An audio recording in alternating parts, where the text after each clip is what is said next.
दोस्तों स्वागत है आपके अपने चैनल सिविल साइट विजिट में। दोस्तों आज का वीडियो में लेके आया हूँ, काफी ज्यादा इंपॉर्टेंट होगा।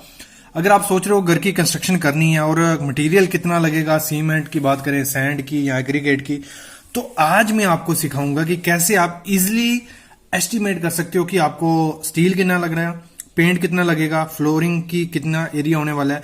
क्योंकि जब भी ठेके पे भी देते हो तो आपको थोड़ा आइडिया हो जाएगा कि आपकी कंस्ट्रक्शन कॉस्ट कितनी होने वाली है। तो कंप्लीट वीडियो देखना। आज मैं बताऊंगा थंब रूल, जिससे हम जो भी मटेरियल होता है कंस्ट्रक्शन का वो इजिली हम निकाल सकते हैं। कल मेरी वीडियो आई थी कि 500 स्क्वायर फीट के घर को बनाने में कितना खर्चा आता है, उधर मटेरियल के बारे में बताया। तो उसी लिंक अप किया मैंने ये टॉपिक कि हम इजिली, आप भी अगर आप कोई भी हो, मतलब टेक्निकल पर्सन हो नहीं हो, तो आप भी अपने घर का खर्चा निकाल पाओगे कि कितना घर का खर्चा होने वाला है। तो एग्जाम्पल ले ली मैंने, 1000 स्क्वायर फीट का हमारा घर है। तो बेसिकली आज जो 2020 में अभी लॉकडाउन की वजह से भी, तो पहले 800 से 900 पर स्क्वायर फीट में घर बन जाता था। लेकिन लॉकडाउन के थोड़े क्राइसिस बढ़े तो 1000 रुपया पकड़ के चलो कि 1000 रुपया पर स्क्वायर फीट में आपका घर बन जाएगा। अगर आप खुद करते हो उसमें कुछ, मतलब नॉर्मल घर जो हम, जिसमें ज्यादा एलिवेशन नहीं, ये भी नहीं, एलिवेशन वगैरह दोगे तो वो तो फिर 1500, 1600, 2000 रुपये पर स्क्वायर फीट में भी पहुंच जाएगा। लेकिन नॉर्मल घर अगर आपको बनाना है तो आपको 1000 स्क्वायर फीट में बन जाएगा। तो 1000 स्क्वायर फीट का घर हमारा 1000 से मल्टीप्लाई करेंगे तो मतलब अप्रॉक्स 10 लाख रुपए में हमारा घर बन जाएगा। उसमें कंप्लीट आ जाएगा चाबी के साथ, मतलब कंप्लीट फिनिशिंग के साथ, पूरा पेंट के साथ।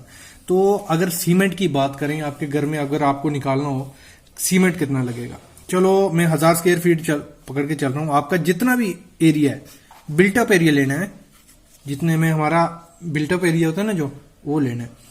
तो 1000 स्क्वायर फीट मैंने पकड़ के चला कि मेरा बिल्टअप एरिया कितने है, 1000 स्क्वायर फीट है। बिल्टअप एरिया आप प्लिंथ को ही पकड़ के चलो, ठीक है, जो प्लिंथ हो गया ना आपका, वो हो गया आपका। तो 1000 स्क्वायर फीट है, तो उसको आपको कांस्टेंट वैल्यू, ये थंब रूल है, 0.4 से मल्टीप्लाई कर देना है।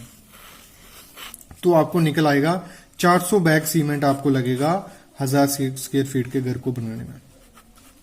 अगर आपको यहां 2000 स्क्वायर फीट होता, 2000 इंटू 0.4 करते हम, तो लगा लो 800 बैग आपको घर बनाने में लग जाते। ठीक है, ये एक अप्रॉक्स वैल्यू है, थंब रूल से हम निकाल सकते हैं। आप खर्चा निकाल सकते हो पहले ही। फिर अगर देखो हमें पता चल गया 800 बैग लगने वाला है, अगर बात करेंगे सीमेंट पे कितना खर्चा होगा, फिर तो 800 इंटू हमारा सीमेंट का बैग लगा लो 400 रुपए का आ रहा है। ठीक है, तो जो भी आपका वैल्यू आएगा आप इजिली निकाल दोगे कि आपका 32,000 या 34,000 रुपया आपका इस पे सीमेंट पे लगने वाला है। फिर हम सैंड की बात करें, अगर 1000 स्क्वायर फीट में चल रहा हूं बिल्टअप एरिया लेके, तो आपको कांस्टेंट वैल्यू क्या मल्टीप्लाई करनी है हमेशा, 0.816। तो इससे आपको निकल आएगा, इसको मल्टीप्लाई करेंगे दोनों को, तो हमारा निकल आया 816 टन हमारा सैंड लगने वाला है, सैंड लगेगी। और अगर हम इसको क्यूबिक मीटर में करें तो 51 m³ हमारा सैंड उसमें लगेगी। फिर हम बात करते हैं एग्रीगेट की, कि एग्रीगेट की कैसे निकालेंगे, कि हमारा 1000 स्क्वायर फीट का घर है, उसमें एग्रीगेट कितना लगने वाला है, 1000 इंटू 0.608 से आपको मल्टीप्लाई करना है, तो आपको मिल गया 608 टन हमारी कितनी एग्रीगेट उसमें लग सकता है। ये एक मतलब थंब रूल है। देखो इसके इर्द गिर्द ही आपकी वैल्यू रहेगी हमेशा। मतलब एक आपको अगर अंदाजा लगाना हो, अगर आप टेक्निकल पर्सन नहीं हो, नहीं निकाल सकते ड्राइंग के हिसाब से नहीं, लेकिन आप इस तरीके से एक अंदाजा रख सकते हो कि आपका एस्टिमेट इतना होने वाला है। क्योंकि देखो आप कभी भी ठेकेदार को पूछोगे, आपको पूछेगा कितना एरिया है, तो एकदम से कैसे बोल देते हैं कि इतना लगेगा, क्योंकि उसने ये थंब रूल पकड़ के रखने, उसने पुराना घर बनाया है कोई, उसमें इतना खर्चा आया था, फिर उसके बाद वैसा ही घर एक बनाया, उसमें इतना खर्चा आया था, फिर तीसरा बनाया, उसमें वैसा ही खर्चा आया था। तो उस तीनों का उसने निचोड़ निकाला कि मेरे को इतना खर्चा हो रहा है, इतना बच रहा है। तो इसलिए तो वही चीज है, यही थंब रूल होते हैं उनके पास, ठेकेदारों के पास।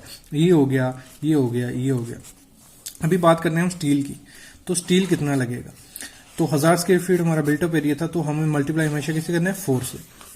तो हमारा आ गया 4 टन हमारा स्टील लगेगा। उसमें हमारा फुटिंग का भी आ गया, plinth beam, column, slab, lintel वगैरह सब उसमें क्लियर हो गया। मतलब हमारा टोटल 4 टन सरिया उसमें लगेगा।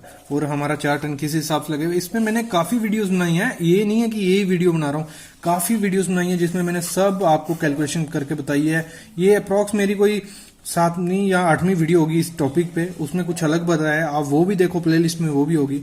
फिर अगर हम बात करें पेंट की, तो पेंट का क्या है, बिल्ट अप एरिया है हमारा 1000 इंटू आपको करना है 0.18 पेंट के लिए, तो हमारा 180 लीटर हमारा पेंट उसमें घर को पेंटिंग करने में लग जाएगा। तो अगर जो कल मैंने वीडियो बनाई थी उसमें 500 स्क्वायर फीट का घर था, तो हमारा कितना आया था, 90 लीटर हमारा उसमें लगा था। अभी मैं बात करूं फ्लोरिंग की, तो फ्लोरिंग का क्या है, देखो 1000 बिल्टअप एरिया इंटू 1.3, ठीक है 1.3 है, तो हम करेंगे 1300 स्क्वायर फीट हमारा एरिया आ गया।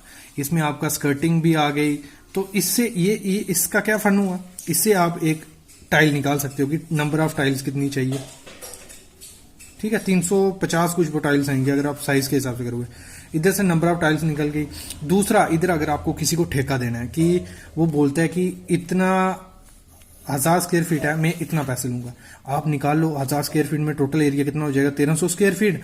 पर स्क्वायर फीट कितना खर्चा हो रहा है आजकल लेवल एरिया लगाने का, मतलब 10 से 12 रुपए, ठीक है 10 से 12 रुपए आप मल्टीप्लाई कर दो, फिर आप उसको ठेके पे दे दो। तो ठेके पे आपको लगता है कि ऐसे अगर मैं कराऊंगा 10 से 12 स्क्वायर फीट तो मुझे महंगा पड़ेगा, अगर ठेके पे दे देते हो तो सस्ता पड़ेगा। तो इस हिसाब से आप निकाल सकते हो कि कितना आपको खर्चा आने वाला है उस पर।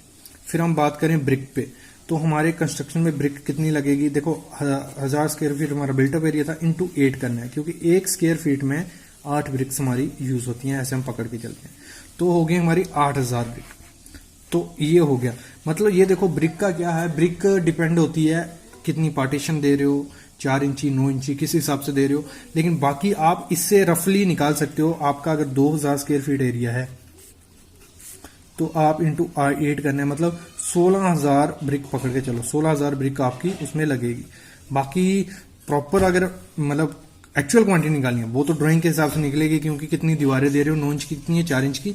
लेकिन अगर रफ हैंड आपको पहले मटेरियल मंगाना है कि मैं कितना मटेरियल मंगाऊं, आप इसी हिसाब से निकाल लो, इसे ये जो कांस्टेंट वैल्यू है इनसे मल्टीप्लाई करके निकाल लो, इससे थोड़ा कम मंगवाओ, उसके बाद बाकी मटेरियल मंगवा सकते हो। लेकिन ऐसे तो अगर आपको आइडिया नहीं होगा तो आपको पता नहीं चलेगा, लगेगा इतना मिस्त्री लिखवा देगा दुनिया भर का, वो लगवा के ला के रख दोगे, वो वेस्ट होता रहेगा। तो इससे आप आइडिया खुद भी लगा सकते हो, बाकी फिर मिस्त्री को पूछ सकते हो कि मिस्त्री जी कितना लगेगा, या आपका इंजीनियर या आर्किटेक्ट अगर हायर किया फिर तो कोई दिक्कत नहीं है, वो तो एक्चुअल क्वांटिटी भी आपको बना के दे देंगे। दोस्तों ये था आज का वीडियो हमारा जो थंब रूल पे था। आई होप आपको समझ आया होगा, आपको अच्छा लगा होगा वीडियो। तो अगर अच्छा लगा है तो लाइक जरूर कर देना, और प्लीज चैनल को सब्सक्राइब कर लो, क्योंकि काफी वीडियोस आपकी हाउस कंस्ट्रक्शन पे, इंटरव्यू पे, प्रैक्टिकल नॉलेज पे, अभी जल्दी मैं प्रैक्टिकल नॉलेज लाइव करने वाला हूँ, फिर से लॉकडाउन हटने वाला है अच्छे से, तो आपको साइट पे लेके अच्छे से बताने वाला हूँ मैं, वीडियोस आने वाली है। Thank you guys.